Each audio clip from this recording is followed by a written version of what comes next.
கிறிஸ்துவுக்குள் மிகவும் பிரியமான என் அன்பு தேவனுடைய பிள்ளைகளே, இயேசுவின் நாமத்தில் உங்களை நான் அன்போடு கூட வாழ்த்துகிறேன்.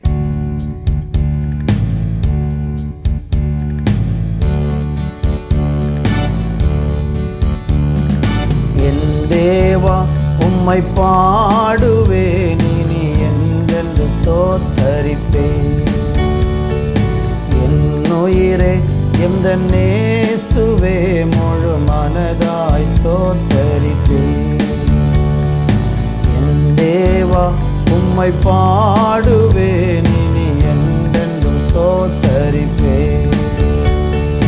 என் உயிரே எந்த நேசரே முழு மனதாய் ஸ்தோத்தரிப்பேன். எனது வலது பக்கம் நீரே, அசைக்கப்படுவதில்லை நானே. எனது வலது பக்கம் நீரே, அசைக்கப்படுவதில்லை நானே. ஸ்தோத்திரம் ஸ்தோத்திரம் ஸ்தோத்திரம் ஸ்தோத்திரம். என் தேவா உம்மை பாடுவேன், இனி என்றென்றும் ஸ்தோத்தரிப்பேன். உயிரே எந்த நேசரே முழு மனதாய் ஸ்தோத்தரிப்பேன். செய்த நன்மைகள் உலகம் கொள்ளாது எந்தன் வாழ்வினிலே. செய்த நன்மைகள் உலகம் கொள்ளாது எந்தன் வாழ்வினிலே. நினைத்து நினைத்து நன்றி சொல்லத்தானே ஆயுள் போதாதே. நினைத்து நினைத்து நன்றி சொல்லத்தானே ஆயுள் போதாதே. மலர் போலுதிர்கின்ற வாழ்வை நன்றி சொல்லி கழித்திடுவே. என் தேவா உம்மை பாடுவே, இனி என்றென்றும் ஸ்தோத்தரிப்பேன். எந்த நேசரே முழு மனதாய் ஸ்தோத்தரிப்பேன். என் தேவா உம்மை பாடுவேன், இனி என்னென்னு ஸ்தோத்தரிப்பேன். என் உயிரே எந்த நேசரே முழு மனதாய் ஸ்தோத்தரிப்பேன். ஆண்டவருடைய பரிசுத்தமுள்ள நாமத்தை நாங்கள் எல்லாரும் சேர்ந்து ஆண்டவரே ஸ்தோத்திரம் பண்ணும்படியா நீங்கள் எங்களுக்கு பாராட்டின உம்முடைய நல்ல தயவுக்காக நன்றி. நீங்கள் செய்த உபகாரங்கள் எங்கள் வாழ்க்கையில் ஏராளம் உண்டு. ஆண்டவரே எண்ணி முடியாத அதிசயங்கள், ஆராய்ந்து முடியாத அற்புதங்களை ஒவ்வொரு நாளும் கர்த்தர் எங்கள் வாழ்க்கையில் செய்து வருகிறதற்காக நன்றி. இந்த வேளையிலும் கூட இந்த நிகழ்ச்சியை பார்த்து கொண்டிருக்கிற பிள்ளைகள் மேலே ஒரு அபிஷேகம், ஒரு வல்லமை, ஒரு தெய்வீக கிருபை இப்பொழுதே உம்முடைய பிள்ளைகளை ஆண்டவரே சூழ்ந்து கொள்ளும்படியாக, கடந்து வரும்படியாக, ஒரு மகிமை அவர்களை மூடும்படியாக தேவனை நோக்கி பார்க்கிறேன். அப்பா, நீங்கள் உங்கள் பிள்ளைகளை ஆளுகை செய்து ஆசீர்வதித்து நடத்தும். இயேசுவின் நாமத்தில் பிதாவே, ஆமேன் ஆமேன். அன்பான தேவனுடைய பிள்ளைகளே, இந்த நாளிலே நம்ம தியானிப்பதற்கு ரூத்தின் சரித்திரம் 3ஆம் அதிகாரம் 18வது வசனத்தை வாசிக்கிறேன். அப்பொழுது அவள், என் மகளே, இந்த காரியம் என்னமாய் முடியும் என்று நீ அறியும் மட்டும் பொறுத்திரு. அந்த மனுஷன் இன்றைக்கு இந்த காரியத்தை முடிக்கும் முன் இளைப்பாற மாட்டான் என்றாள். வாசித்து கேட்ட இந்த வசனத்தினுடைய பின்னணியத்தை நீங்கள் நன்கு அறிந்திருப்பீர்கள். ஒருவேளை நீங்கள் அறியாமல் இருந்தால் உங்களுக்கு நான் இதை சொல்லி இன்றைக்கு நம்ம ஜெபிக்க போகிறோம். இங்கே ரூத் என்கிற ஒரு மோபாபிய பெண் பெத்லகேம் தேசத்திற்கு வருகிறதை பார்க்கிறோம். நகோமி என்கிற ஒரு பெண் தேசத்தில் பஞ்சம் வந்தபோது பஞ்சம் பிழைப்பதற்காக மோபாபு தேசத்திற்கு தன்னுடைய கணவரும் 2 பிள்ளைகளுமாக அங்கே வாழ்ந்தார்கள். திடீரென்று அந்த வீட்டில் ஒரு வேதனையான காரியங்கள் தொடர்ச்சியாக நடந்தது. அந்த வீட்டில் இருந்த 3 ஆண் மக்களும் மரித்து போனார்கள். இந்த 2 ஆண் பிள்ளைகளுக்கும் அங்கே மோபாபிய பெண்களை திருமணம் பண்ணியிருந்தார்கள். ஆனால் 3 பேரும் மரித்து போன உடனே இந்த வீட்டில் இப்பொழுது 3 விதவைகள் இருக்கிறார்கள்.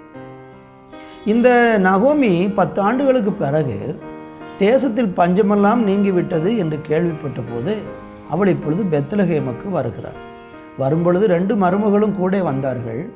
ஒரு மருமகள் பாதி வழியிலே அவரை விட்டுவிட்டு திரும்பி தன்னுடைய தேசத்துக்கு போய்விட்டாள்.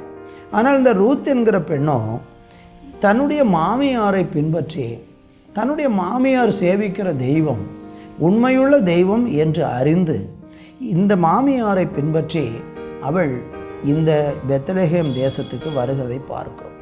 இவர்கள் பெத்லகேமுக்கு வரும்போது இங்கே எல்லா ஜனங்களும் பஞ்சமெல்லாம் நீங்கி நன்றாக அவர்கள் விவசாயமெல்லாம் செய்து இப்பொழுது நல்ல விளைச்சல் அறுவடை செய்கிற நேரமாக இருந்தது.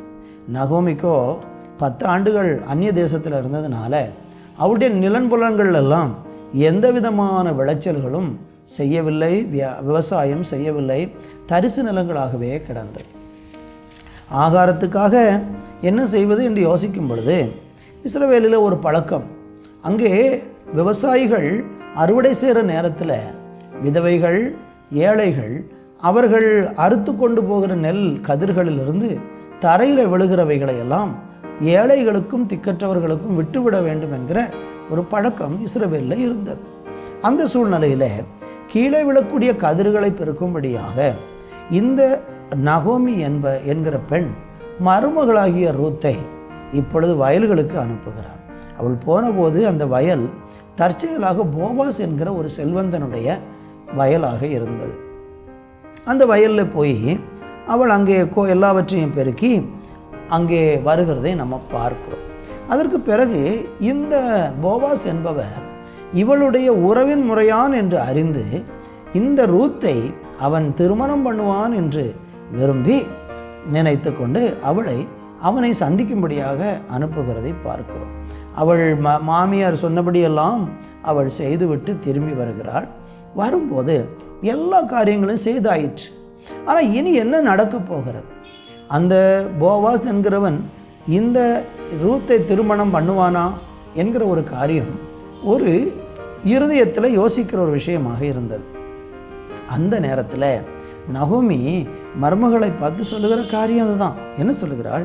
இந்த காரியம் என்னமாய் முடியும் என்று நீ அறிய மட்டும் பொறுத்திரு என்று சொல்லுகிறார். அருமையான தேவனுடைய பிள்ளைகளே, இந்த வசனத்திலிருந்து நாம் என்ன கற்றுக்கொள்ள விரும்புகிறோம்? ஆண்டவர் நமக்கு என்ன கற்றுக் கொடுக்க விரும்புகிறார்? ஒரு காரியத்தை தேவன் உங்களுக்கு வழிநடத்தி ஒரு காரியத்தை நீங்கள் செய்வதற்கு முற்பட்டு அதை எல்லாம் நீங்கள் செய்து முடித்து விட்டீர்கள். ஆனால் அந்த காரியம் வெற்றியாக நீங்கள் செய்ய வேண்டிய பகுதிகளை செய்து விட்டீர்கள். ஆனால் உங்களுக்கு அந்த காரியம் தேவனால் கைகூடி வர வேண்டும் அல்லவா? அப்படி தேவனால் கைகூடி வர வேண்டும் என்றால் நாம் செய்ய வேண்டிய காரியம் என்ன? அந்த காரியம் என்னமாய் முடியும் என்று பொறுமையோடு கூட நீங்கள் காத்திருக்க வேண்டியதாக இருக்கிறது. அப்படி நீங்கள் பொறுத்திருந்தால் மட்டும்தான் தேவனுடைய வேளையில் அது நிறைவேறும்.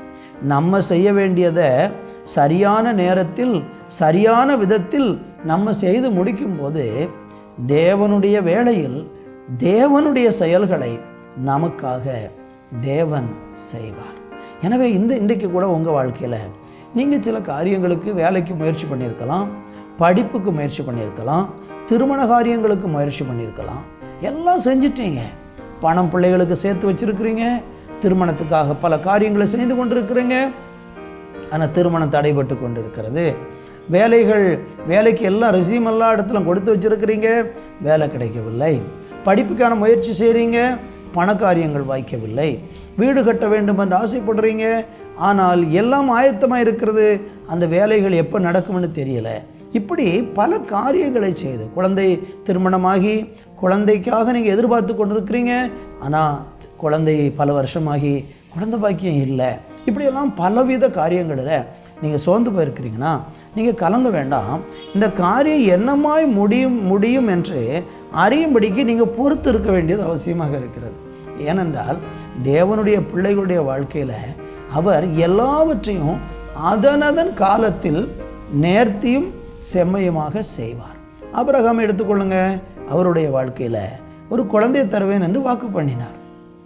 ஆனால் ஆபிரகாம் பொறுமையோடு இருந்திருக்கணும்.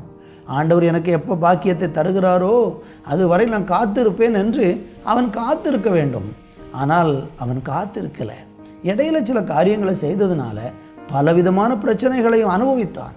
ஆனால் தேவனோ அவருடைய வேலை வரும் பொழுது செய்ய வேண்டிய காரியங்களை கர்த்தர் செய்தார். இந்த வார்த்தையை கேட்டுக்கொண்டிருக்கிற என் அன்பு தேவ பிள்ளைகளே, நீங்கள் எல்லாவற்றையும் செஞ்சு முடிச்சிட்டீங்க. ஆனால் இனி தேவனுடைய வேலைக்காக காத்து கொண்டிருக்கிறீங்களா? கவலைப்பட வேண்டாம், பொறுமையோடு காத்துருங்க. உங்களுக்குன்னு ஆண்டவர் ஒரு நேரம் வச்சிருக்கிறாரு. அந்த நேரத்தில் வேலை கிடைக்கும், அந்த நேரத்தில் திருமணம் நடக்கும், அந்த நேரத்தில் உங்கள் தொழிலை கர்த்தர் ஆசீர்வதிப்பார், அந்த நேரத்தில் உங்களுடைய படிப்புக்கான காரியங்கள் வாசல் திறக்கப்படும், அந்த நேரத்தில் உங்கள் குடும்பத்தில் ரட்சிப்பு உண்டாகும். என்ன காரியத்தை எதிர்பார்த்து கொண்டிருக்கீங்களோ அந்த காரியம் என்னமாய் முடியும் என்று அறியும் மட்டும் நீங்கள் பொறுமையோடு இருந்து பாருங்கள். சமயம் வரும் பொழுது தேவன் உங்களுக்கு சகலவும் நன்மைக்காக செய்வார். ஜெபிக்கலாமா? நல்ல பிதாவே, இந்த வேலைக்காக நன்றி. என்ன நடக்க போகுது என்று சொல்லி குழம்பி போயிருக்கிறவங்க பலர் உண்டு. ஆனால் தேவனை நம்புகிற நாங்களோ என்ன நடக்கும் என்று ஆண்டவருடைய கிரியைகளை எதிர்பார்த்து காத்திருக்கிற பாக்கியத்தை தாரும். நீங்கள் அப்படி செய்யும் ஒவ்வொருவருடைய வாழ்க்கையிலும் ஏற்ற சமயத்தில் தேவனுடைய கிரியை வெளிப்படட்டும். இயேசுவின் நாமத்தில் பிதாவே, ஆமேன், ஆமேன்.